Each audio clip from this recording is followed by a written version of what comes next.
Hey everybody, it's Miss Uribe here. I decided to record your guys' lessons for today because, I'm not here today. I'm at a training, but I will be back tomorrow just in time for the rest of the week to get started.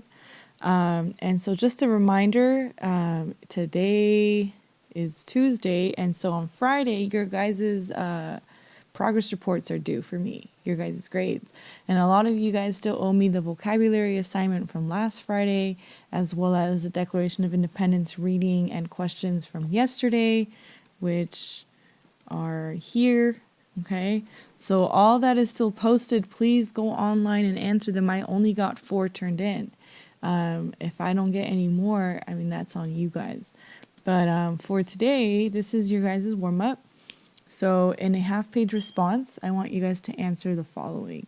What is a cultural belief that is very important in your family/community? And do you have a sacred or important symbol? And then what about an important object? And explain. So for example, for me and my family growing up, one of the important things was that as much as we could, we would sit down to have dinner together on the weekends. Because I know during the week my dad worked a lot, but during the weekends we sat down together and that was our family time. And we would just share everything that we'd been going through over the week over dinner and, have a nice time.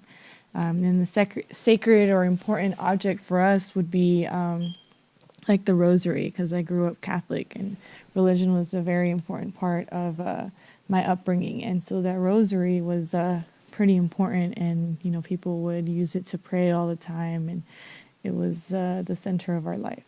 So take the next 10 minutes, go ahead and pause this video and answer this question. When you're ready, come back and click play for today's notes and assignments. Okay, so find the next blank page, and at the very top, I want you to title it Literary Devices Notes. This isn't the only notes we're going to take on literary devices, but this is a start. And for today, we're going to start with 2. You may already know this first one, symbol. So a symbol is a person, place, animal, or object that represents something else, which is an abstraction. So something abstract is something like a feeling or an idea, something that you can't really touch. You can't really see it. So for example, Eazy-E, in one of his famous lines, says, "Cruising down the street in my 6'4". So that 6'4", that car, is used as a symbol to represent that he's a classy dude, that he's an OG, right? It's a symbol of a classic car to show that he's old school. So this idea of being OG or old school, that's something abstract. I can't touch old school. So that's what I mean by abstract.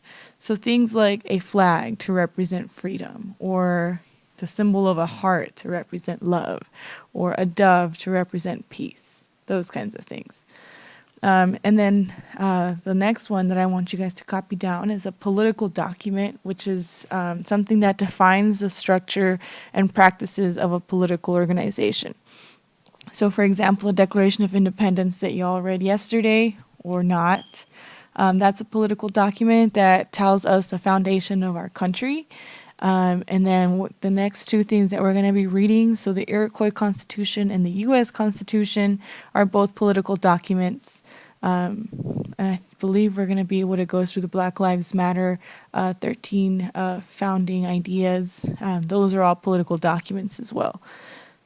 Okay, so the next couple of things I need y'all to copy down are reading strategies. And so these are some things that I learned when I was in grad school, like different kinds of perspectives and ways to read, that ended up being very helpful for me as a reader. And so I hope that you guys are able to kind of have a advantage, because you guys are earning this before grad school, or learning this before grad school. So the first one is something that we do a lot, especially because we read in a social justice perspective / environment and ethnic studies class per se.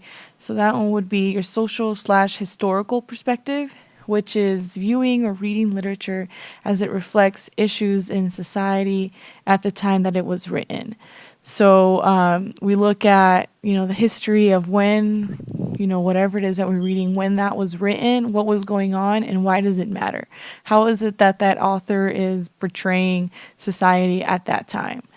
The other one that we look at is an archetypal perspective, and this is the way that we read the Kaweah origin myth. So it totally changes that perspective because we are viewing or reading literature as an expression of the archetypes. So we're really paying attention to the characters, the symbols, or patterns that cross cultures. So even though, like, the Kaweah myth is something that we don't necessarily believe in or follow in our culture, it still makes sense because we still have heroes in stories. And so that part makes sense to us when we analyze the characters in those ways. So that's archetypal. The last one on this slide is a biographical perspective, and this is when you view or read literature as an expression of the events and issues in a writer's personal life. So obviously when you read biographies, an author is going to tell you what kinds of things they were going through at the time and why it even matters. Sometimes they do this in, literature, nonfiction, fiction, but nonfiction things that, they come up in stories that they come up with, they'll like base a character off of their own personal life. And so that's a biographical perspective. What kinds of things happen in the author's life to impact them as a writer. And the last reading strategy, which we used a lot as well when we were doing the Kaweah origin myth, is a philosophical assumption and beliefs.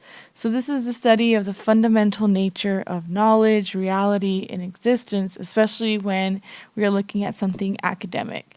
So for example, we really looked to see if we could figure out what kinds of things were important in terms of the beliefs and the values and the assumptions in Kaweah culture.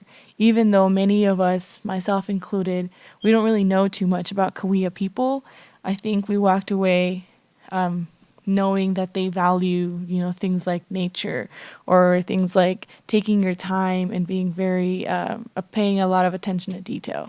So that kind of stuff. And then write this down too. In order to figure out political or philosophical assumptions, you need to first look for words that are either negative or positive, and then you look for final statements that show specific ideas of right or wrong, and then finally you look for ideas that someone could argue against so that maybe you can cut them off before they start to make assumptions. So this is something that you're going to start to see, if not have already been seeing a lot this year as people are running for president, right? They'll say things like, oh, if you are a good person, you'll pay attention to my Medicare for All bill because this is the right thing to do for society.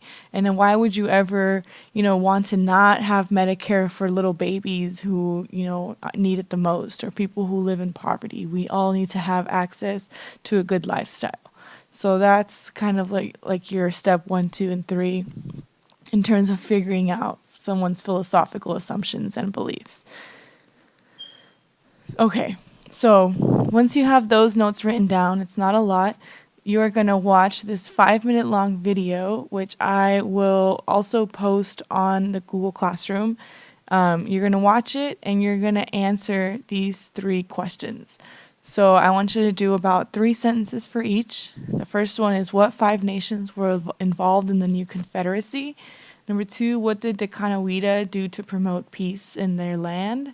And number 3, what is the Great Binding Law and how is it the same and different than the U.S. today? Okay, how did they impact us today? Why is it important? All right. You can also find the answers to these off of page 41 in the orange textbook if you wish to look for it there. So you can go ahead and pause this while you watch the video so that you can come back and answer number 1, 2, and 3.